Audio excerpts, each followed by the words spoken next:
Emisiune prezentată de Inovo, tâmplărie Alumil, eficiență termică și confort. Lumea textilelor.ro, încălzire prin pardoseală Neoter de la TerraPlast.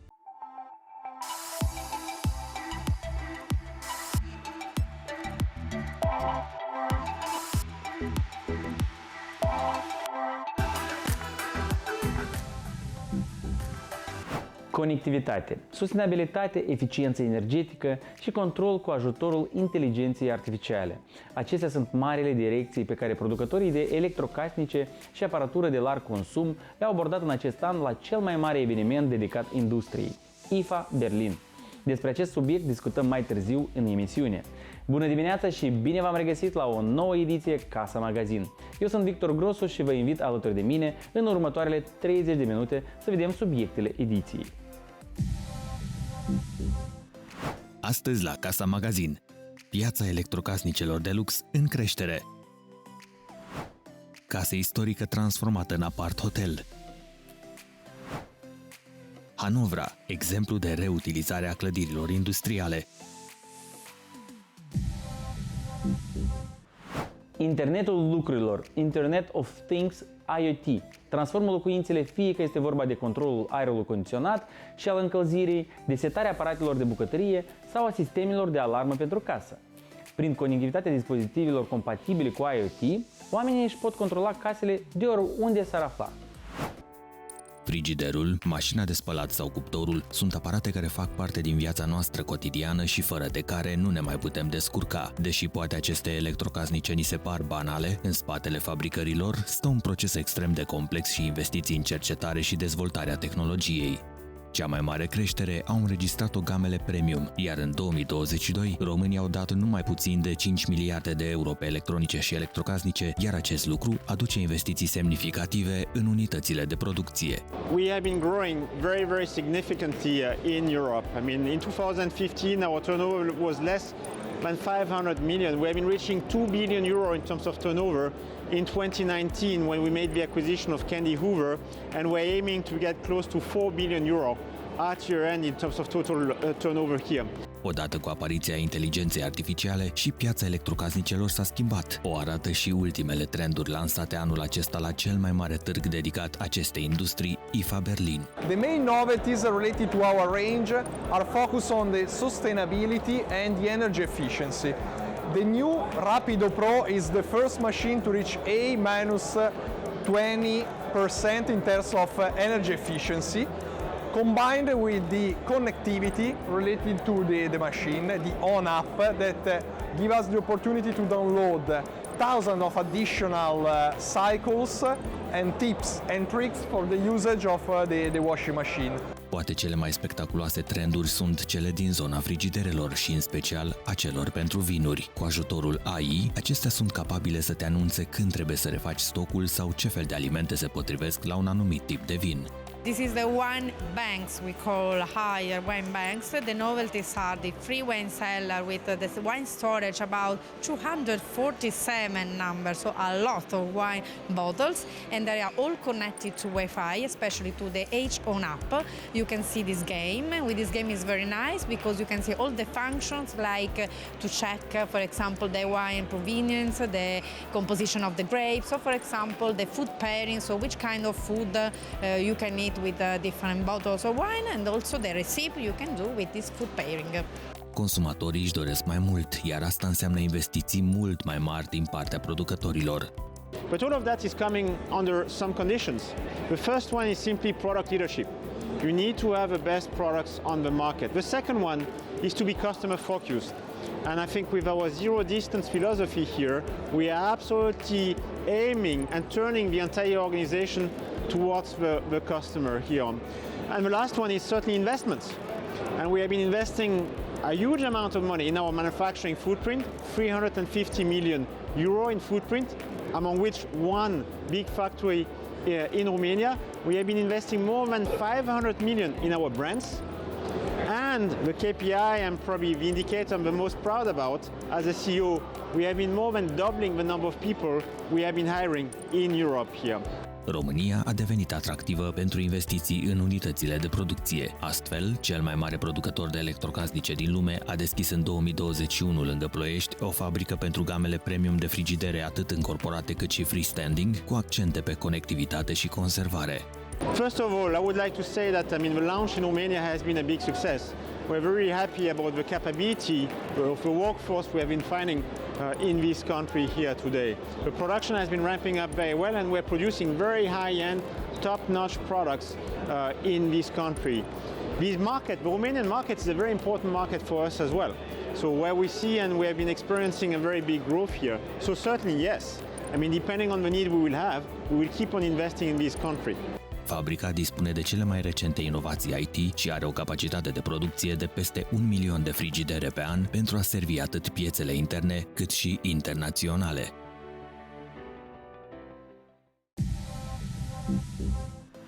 Astăzi la Casa Magazin, casă istorică transformată în apart-hotel. Hanovra, exemplu de reutilizare a clădirilor industriale. Reutilizarea adaptivă a patrimoniului construit crește calitatea vieții. Ce înseamnă acest lucru? Ne explică unul dintre cei mai titrați arhitecți germani, Cambisia Karl Hakim Meibodi, care a redat orașului Hanovra sub o altă formă clădirile industriale emblematice. Construită pe malurile râului Leine, capitala Saxoniei de Jos, Hanovra este o metropolă fermecătoare, dar în același timp modestă, cu un trecut aristocratic fascinant, muzee fantastice și grădini splendide. Hanovra din zilele noastre este, în mare măsură, o invenție postbelică, cu străvechea sa strălucire arhitecturală pierdută în urma bombardamentelor din al doilea război mondial. Orașul și-a construit o nouă față în jurul culturii și frumuseții sale naturale deosebite. Unul dintre militanții conservării trecutului arhitectural al orașului este arhitectul Cambisia Karl Hakim Meibodi, care ne-a explicat cât de importante sunt aceste proiecte de conversie ale clădirilor istorice. Hello, I'm Cambisia Karl Hakim Meibodi. I'm Chief Architect for International Business by EIF Architecture GmbH here in Hannover.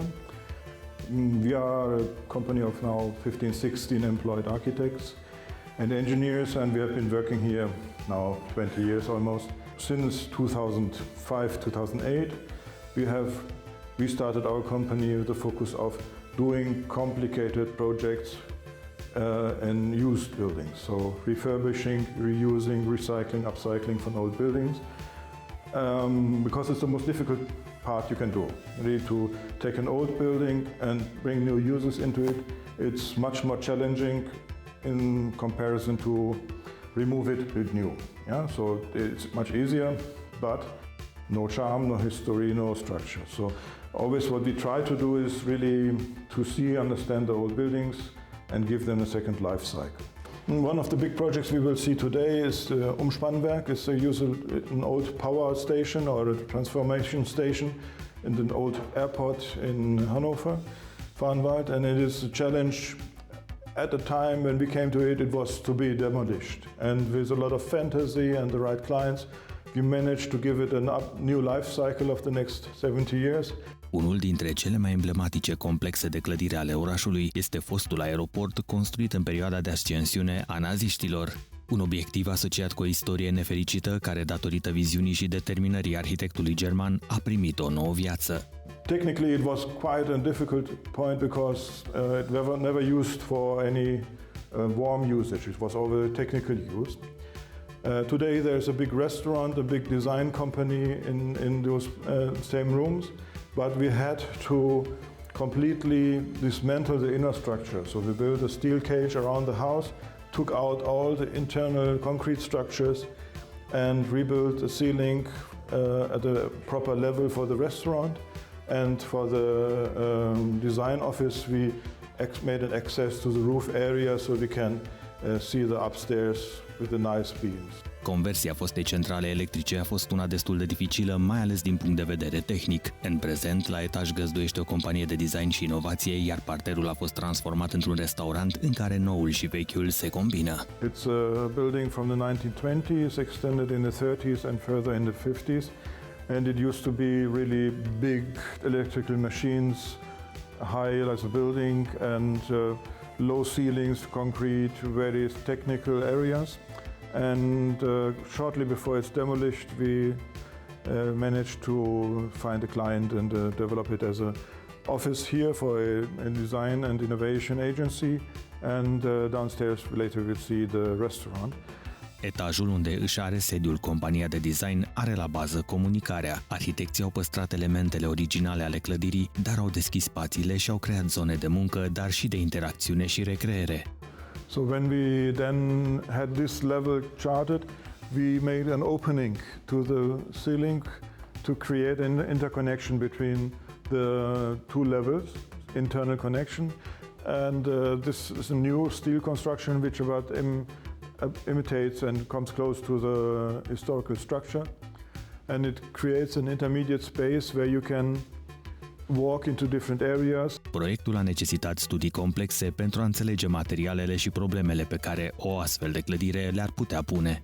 Astfel, s-au utilizat tencuieli speciale care absorb sărurile care se infiltrează în pereții interiori, s-au păstrat elementele industriale din oțel și au fost izolate atât fonic cât și împotriva incendiilor, mai ales că la parterul clădirii a fost amenajat un restaurant. Because it's built in 3 different times with 3 different quality of materials, we tested a grid of points for water absorption in the stone and in the plaster elements, and identified the different qualities, 3 different qualities of stone absorption qualities. And the point is, old stones like this sometimes are not water resistant to pressing rain. And then there is a tendency to use hydrophobic surfaces, which means 10 years later, 5 years later, the stone becomes sand and falls down. I think it was maybe a year to finish it, but it was not that expensive at that time. I think 5 million euros for this is really nothing today. The owners of L'Osteria, so the operator of the restaurant, they bought it with their own money, developed it, made all these changes, got tenants, themselves as a tenant. Now it's a project. Now it is a clearly understandable business. Now finance investor comes and buys it and adds to its portfolio. If you don't do this way, the finance operator can't use something like this. It needs too much fantasy. So you need individual entrepreneur, risk takers, doers and makers who can do this, and not the employees. The owners have to do it, and because it's about risk taking. And this risk they took has paid off now very well. And the site, it has these buildings like this develop their sites. You go places, we have seen at Tienplatz today, everybody says will never work. Never, every restaurant said it will close in a year. They created the environment. Those guys at that time, they closed the restaurants now.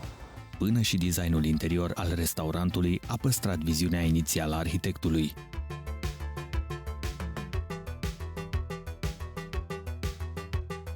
De la ușile vechi aduse de la un castel din Franța și până la corpurile de iluminat industriale, această clădire este un exemplu de conservare și redare în circuit a unei clădiri istorice.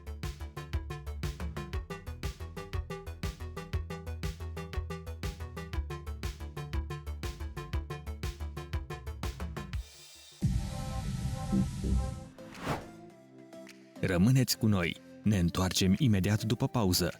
Casă istorică transformată în apart-hotel. O vilă din centrul capitalei, construită în 1903, a fost transformată într-un apart-hotel. Noul și vechiul se pot îmbina perfect în arhitectura contemporană, iar acest proiect este o poveste reușită de conversie a clădirilor istorice pe care ne-o spun arhitecții Carmen Tănase și Robert Zotescu. Un hotel din centrul capitalei, din categoria clădirilor noi și vechi, care pune în discuție dezvoltarea orașului în țesutul tradițional, negocierea limitelor între trecut și viitor. Proiectul este un posibil răspuns la întrebarea dacă noul și vechiul pot coexista armonios în peisajul urban contemporan. Carmen, felicitări încă o dată pentru concursul anual și proiectul tău, proiect care a fost jurizat de un juriu internațional, a primit evident laude, dar au fost și niște discuții aprinse. Pentru că tu, prin proiectul pe care l-ai făcut, faci ceea ce devine din ce în ce mai dificil în București. Să faci comunicarea dintre vechi și nou. Așa că aș vrea să ne povestești un pic ce a însemnat acest proiect, cum a început el și cum ai realizat această mediere dintre cele două forțe. Pentru mine genul ăsta de proiect e un proiect din categoria nou și vechi, care pune în discuție dezvoltarea orașului în țesutul tradițional și negocierea limitelor dintre nou și vechi, între trecut, viitor. E clar că orașul se dezvoltă și lucrul ăsta nu poate fi oprit. Din păcate, în București sunt foarte multe case vechi, foarte multe părăsite sau părăsite în mod special. Și orașul s-a dezvoltat extrem de haotic în ultimii 30 de ani și printre casele astea au apărut turnuri, clădiri masive de sticlă, clădiri care nu au respectat niciodată cerințele unei zone protejate. Poziționat într-o zonă eclectică arhitectural, printre clădirile vechi și noi, într-o varietate de scară cum numai Bucureștiul poate să ofere, Apart Hotelul este o prezență discretă de scară redusă. Cum ai considerat tu de cuvință să faci această comunicare, acest compromis între nou și vechi, această relație, în așa fel încât ea să fie cât mai armonioasă cu putință? Deci, în primul rând, volumul nou, volumul modern, este mult retras față de aliniamentul clădirii și cred că ăsta e un lucru foarte important pentru că nu sufocă clădirea veche, îi dă spațiu să respire. Ăsta e un prim element de negociere. Iar ca imagine am ales un volum cât mai simplu, mai minimalist, cu finisaje ușor mediteraniene, în culori bej, crem, combinând piatră de Vrața cu placări de fibrociment și, evident, tencuiala casei vechi. Un volum alb și simplu se ridică deasupra unui postament de piatră care se naște printre zidurile casei vechi. Din casa veche au fost păstrate elementele valoroase, fațadele principale și cupola cu iz oriental.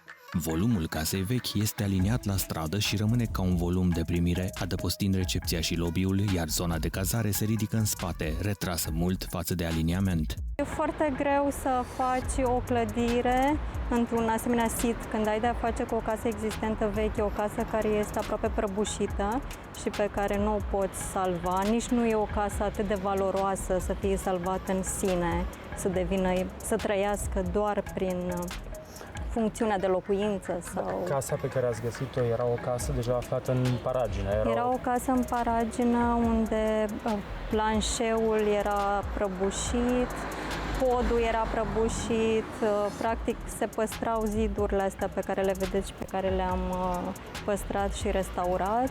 Mai avea o anexă în spate cu niște magazii, dar era distrus, era în colaps. Investitorul, deci clientul meu, vrea să facă aici un apart hotel pentru că locația e potrivită pentru așa ceva.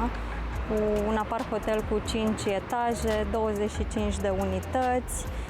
Deci aveam pe de o parte această cerință, această necesitate și clădirea asta veche, existentă.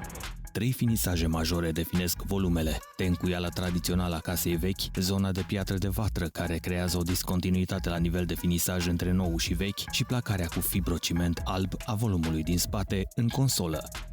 Plăcile de fibrociment alb simple sunt intercalate cu plăci de fibrociment riflate care marchează poziția planșeelor, iar liniile balustradelor preiau și continuă liniile de riflaj. Am observat o legătură cromatică între partea veche și partea nouă. Și nu doar o legătură cromatică, cât și prezența acestor elemente ondulate din fațada veche. E posibil să fie avut vreo legătură cu elementele ondulate pe care le găsesc în partea veche? Da, oarecum au fost mai multe motive pentru elementele curbe. În primul rând, stabilitatea structurală a unei balustrade curbe e mult superioară uneia drepte. Deci rezolva odată o problemă de structura balustradei în sine. Apart Hotelul adăpostește 24 de unități de cazare de tip studio, fiecare cameră fiind dotată cu o zonă de dormit, o chicinetă și un loc de luat masa. La ultimul nivel, nivelul 5, sunt poziționate 4 duplexuri cu zona de dormit la etaj. Din cauza spațiului redus, unitățile au rezultat cât mai organic, diferit între ele și atipice pentru un imobil cu funcțiune hotelieră. Având în vedere că terenul are o lățime de 12 metri pe 30, da.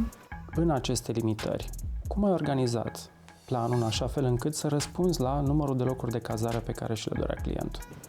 Da, asta a fost destul de dificil și, practic, având aceste limite, camerele au rezultat destul de organic și sunt diferite inclusiv de la un etaj la altul, ceea ce e destul de atipic pentru un hotel, unde ți-ai dori să ai camere la fel. Da, practic, ele au rezultat în organicitatea asta. Am încercat să ne organizăm în jurul inclusiv a elementelor structurale, pentru că având un volum ieșit în consolă, automat aveai un stâlp în cameră și atunci îți rezultau tot felul de spații mai atipice, dar eu cred că tocmai din limitările astea și din organicitatea asta au rezultat niște interioare foarte interesante ca și conformație. Arhitectura fațadelor este una a detaliilor și a umbrelor, create din riflaje, balustrade și balcoane franțuzești. Arhitectura interiorului este una a detaliilor și luminii lăsate să pătrundă prin alternarea golurilor fațadei, când ample, când înguste.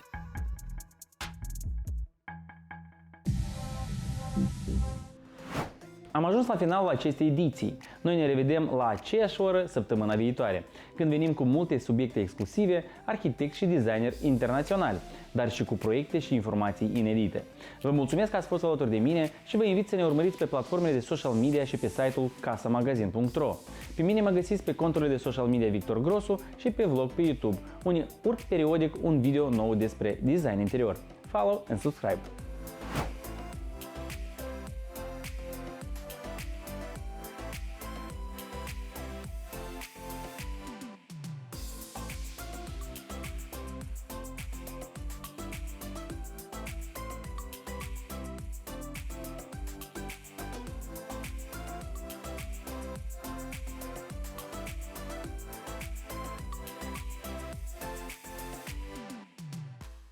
Emisiune prezentată de Inovo, tâmplărie Alumil, eficiență termică și confort. Lumea textilelor.ro, încălzire prin pardoseală Neoter de la Teraplast.